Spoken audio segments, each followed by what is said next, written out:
Ugh. What was that? We have 2 days off from two games canceled due to rain delays, and we come into the first game of the doubleheader, and that's the kind of performance we put out there? We only scored 2 runs, and we honestly waste a decent outing by Zach Eflin. What is wrong with this team right now? And I know I haven't made a Phillies video in a while. That's basically due because I was on vacation. But just over the past couple of weeks, what's wrong with this Phillies team right now? They're just not hitting the baseball at all. And it also comes down to they're playing stupid baseball. And this is when me and my buddy were talking about this. And the Phillies, they're playing dumb. There's no IQ whatsoever in the plays that they decide on, and it's showing in this game right now. And like I said earlier, we wasted a pretty decent outing by Zach Eflin. He goes 6 innings. And this is even though Zach Eflin has been one of our most consistent pitchers this year, you can say this was an okay outing from Zach Eflin because majority of the good starts that he goes at least 7 or 8. So if he goes 6 innings and he strikes out 7, and he allows 2 earned, but this was I don't put the blame on Zach Eflin because he put us in a position to win this ball game.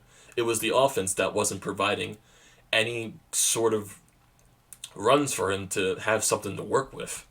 And it just continued that throughout the rest of the ball game. And the Washington Nationals, they just took advantage of that, of our offense slacking.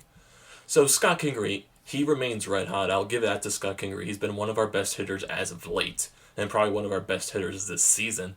He starts off the ball game with a home run, and I would say I'm not sure if it's like a stretch of ball games he's hit a home run in, but he's been hitting the ball out of the ballpark lately, and that's really good to see. And he's keeping that average way above 300, which is good, really good to see.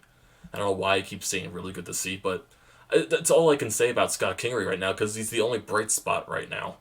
And the Washington Nationals and this is also involving Scott Kingery, the Washington Nationals, they get a couple runners on. They score a run in the bottom of the first inning, which starts from a really error by Scott Kingery. It was a really easy ground ball to probably handle. It went off the tip of his glove and went for a single. And then the Washington Nationals, a couple batters later, they managed to knock the run in to tie the ball game. And then sooner in this ball game, the Nationals do make it 2-1. But the Phillies, they have their chances, and they just don't execute when they have runners in scoring position, especially when you go into the top of the sixth inning. Bryce Harper, he gets on by a walk, and then Scott Kingery, he gets a single up the middle. Bryce Harper, he, I don't know what's going through his mind on this play.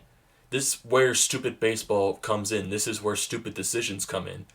Like, I get the Phillies, they are in this offensive slump right now, and you want to try to be aggressive to get those runs in. So Bryce Harper on that Scott Kingery single, he tries to round second to go to third, but as he rounds second, you can see him stutter a little bit as he rounds second. It's like he made a last minute decision. Okay, I'm going to go to third base on this. And he gets gunned out right from there. If he doesn't stutter going into second base, he might possibly not get thrown out of third base, but the right decision is just stay at second base when you have Rhys Hoskins coming up with 2 men on with 0 outs. And now you're looking at Rhys Hoskins up to the plate with 1 out, and 1 person on first base. And what does Rhys Hoskins do? He gets a single, which would have driven a run if Bryce Harper would have stayed on second base and didn't try to go to third. That's where stupid baseball comes in. And then you also have Sean Rodriguez. This play just boggles my mind. And it even boggles my mind of what Gabe Kapler said in the press conference after this ball game. Sean Rodriguez, a 10-year veteran in this league, he has 2 runners on, 2 out, 3-0 count. What does he do? He gets the green light and he grounds out the third base.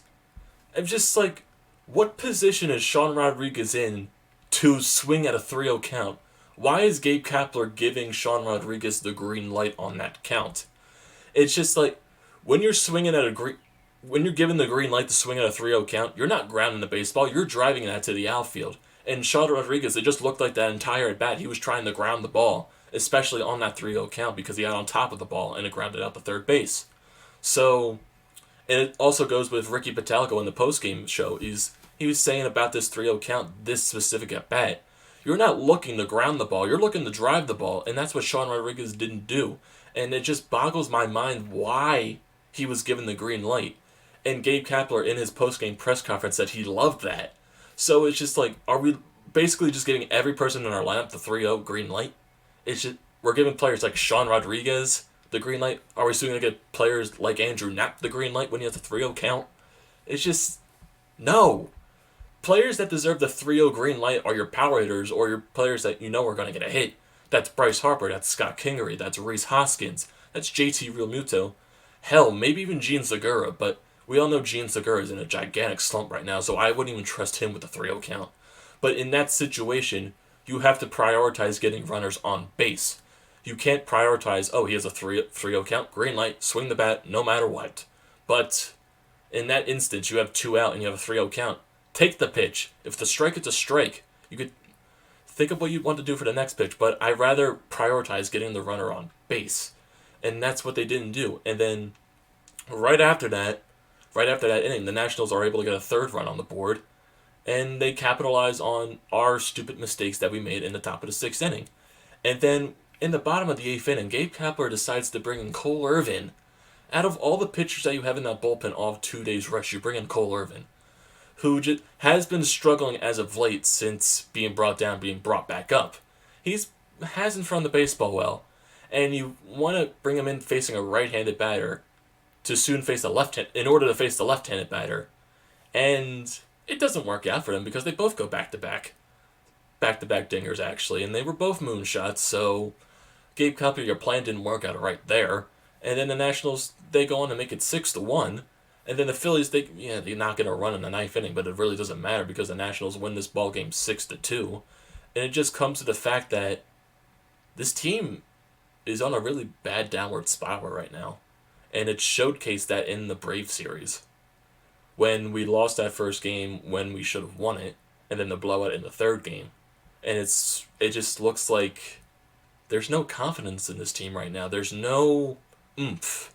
There's no, like, it's hard to say that when you have so much talent throughout your lineup with players like Rhys Hoskins, JT, and Bryce Harper, and Gene Segura. But it's just, look, the team doesn't have that it factor. They don't have that spark right now for some reason. I don't know. Because it's, like I said in like previous videos, this team has extreme highs and they have extreme lows. And right now they're in the extreme low where their hitting is not doing anything, and you waste a really good performance by Zach Eflin that could possibly would have gave you the win, but your offense didn't provide anything right there. And also, I want to go back to the stupid decisions that we're making so far, especially on that play with Bryce Harper rounding second to go to third. It's just, it was a dumb decision, and he should have stayed at second base. Like, I'm gonna fault Bryce Harper on that, but he does know the game of baseball. It was just, I don't know if it was just like the part of being too aggressive at that moment and he wants to get in the run because we're struggling that much offensively. But just make the simple play. Stay at second base, and what Rhys Hoskins get in the next step at? He got a single, you would have drove in the run, that would have tied the ball game, and it would have been a different ball game right from there. But we didn't do that, and we still had other chances to drive in runs, but sometimes we take pitches that are hittable and we swing at the pitches that are not hittable sometimes, and that just really boggles my mind at some points. It's just, I don't know what to say right now because I don't want to bring up, because I was talking about this with my buddy, I don't want to talk about collapse right now because I really don't want to believe that this team is in a state of collapse right now because yes, we're in a lot of players are injured right now, but I don't want to blame a collapse on a ton of injuries right now because the lineup still has enough talent to be good. And our pitching staff, we have some pitchers that are underperforming right now, like Aaron Nola, like Jerick Arrieta. It's hard to say when your best pitcher is Zach Eflin. He's been your most consistent pitcher night in and night out. And then you have to rely on guys like Nick Pivetta, who has been better of late, to the fact. And you just like the questionable spot in the fifth hole of the pitching rotation. It's just been like, what's there to do? Like, what's there to spark this team? Like, what do you do on the upcoming trade deadline? What do you add? What do you get rid of? Like, what does this team need to bring that spark back? Yeah, the Andrew McCutchen torn ACL, that really stung because it loses a presence in the dugout. But that cannot be the main factor of why this team is collapsing right now. So, like, I'm not sure what to say. Like, what this team has to add to bring back that oomph factor. Like, it can't be only Scott Kingery being consistent right now because Bryce Harper, we all know he's off and on. Same thing with Rhys Hoskins. Same thing with JT Realmuto. And it feels like when these guys are off and on, it feels like they're all clicking when they're off. They're all off at the same time, and then they're all on at the same time. There's never a really mix in between. Like maybe one of them is on, both of them are off, or like two are playing really good while one struggles. It's just really they're like all the same player, and they all struggle and have success at the same time. So I really don't know how to judge this team right now because I don't want to say they're collapsing right now because I still feel that like this team is good enough to compete within this division. And we all know the Braves are hot right now, and with the Phillies loss right now, they're back at I think a 3-game lead in the division with our 2 days off from the rain delay, and the Braves were able to gain some ground on us. So right now we're back at the 3-game deficit of the division lead. So the Phillies have to fix something because we're going into a doubleheader tonight, game against Max Scherzer with Jake Arrieta on the mound. And funny thing, because Max Scherzer really was questionable for tonight because during batting practice during one of the rain-delayed games, he was just taking a simple bunt. It was like really lackadaisical. The pitch was thrown, the ball bounces off the bat and hits his nose.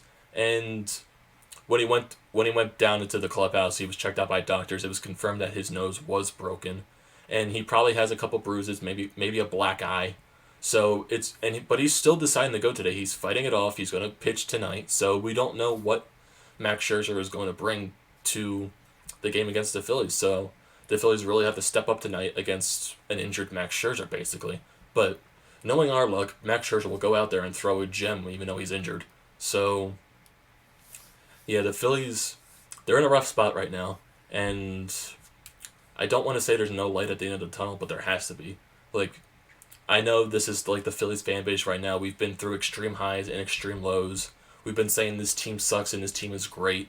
And we're in that point where it's the extreme low and we're frustrated with this team because we know they are better and they're not playing up to their standards. We as a fan base, we know this team is better and they're not playing like it. So something has to change right now not right now. Something has to change to get this team better. Something has to spark eventually. So, what are your guys' thoughts on this game?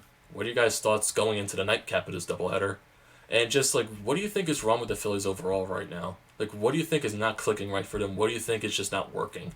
So don't forget to drop a comment. Don't forget to leave a like. Don't forget to subscribe to the channel, boys. And tonight's game's going to be a fun one, so I'll see you in the next video later tonight.